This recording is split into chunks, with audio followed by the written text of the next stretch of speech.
Subscribe, comment, like.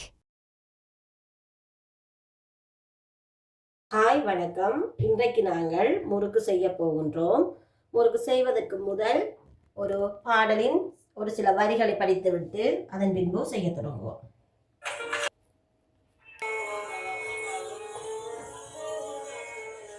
மூத்த மழை இங்கு கொட்டி தீராது, முல்லை இரவுகள் பத்தி எரியாது,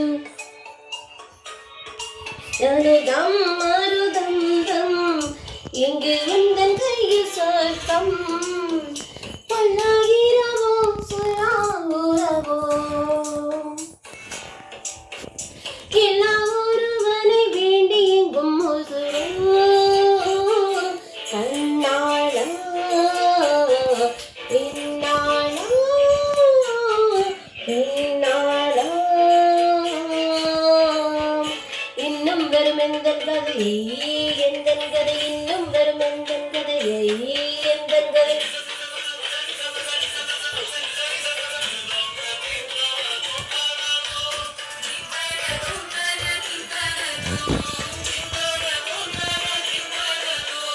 காலை கனவினில் காதல் கொண்டேன், கண் விழித்தேன் அவன் காணவில்லை, கண் விழித்தேன் அவன் காணவில்லை, கண் விழித்தேன் அவன் காணவில்லை, என்னோடு உன்னை ஒன்றாக்கும் வரை என்ன செய்தும் வழி தீரவில்லை, கண்ணான கண்ணேயின் கண்ணாடா என் உள்மன காதலை கண்டாய, கருமை கொண்ட கண்ணோக்கி பொய் சொல்லி நின்றார், போதும் போதும் என்ன சென்றாய் காதல்.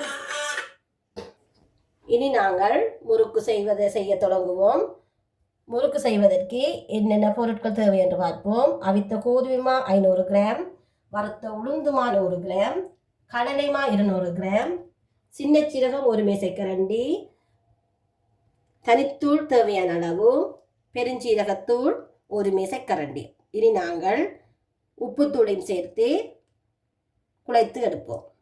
சரி, நாங்கள் இனி மாக்கலவையை கலந்தெடுப்போம். இதற்குள் அவித்த கோதுமைமா, கடலைமா, உளுந்துமா, சின்ன சீரகம், பெருஞ்சீரகம், தனித்தூள், உப்பு எல்லாவற்றையும் ஒன்றாக கலந்து விட்டேன். இனி சிறிது சிறிதாக தண்ணீர் விட்டு குழைத்தெடுப்போம்.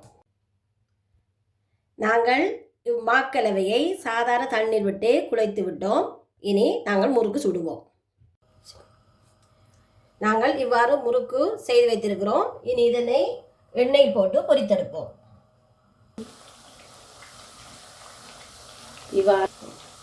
இவ்வாறு முறுக்கு பொரிந்து வருகின்றது. இன்னும் சிறிது நேரத்தில் இதனை இறக்கி விடலாம். ஓகே, நாங்கள் முறுக்கு செய்து விட்டோம். இனி சாப்பிட்டு பார்ப்போம். நீங்களும் இதே முறையில் செய்து சாப்பிட்டு பார்த்துவிட்டு எனக்கு காமெண்ட்ஸில் தெரிவியுங்கள். Okay, bye. Thanks for watching and don't forget to subscribe.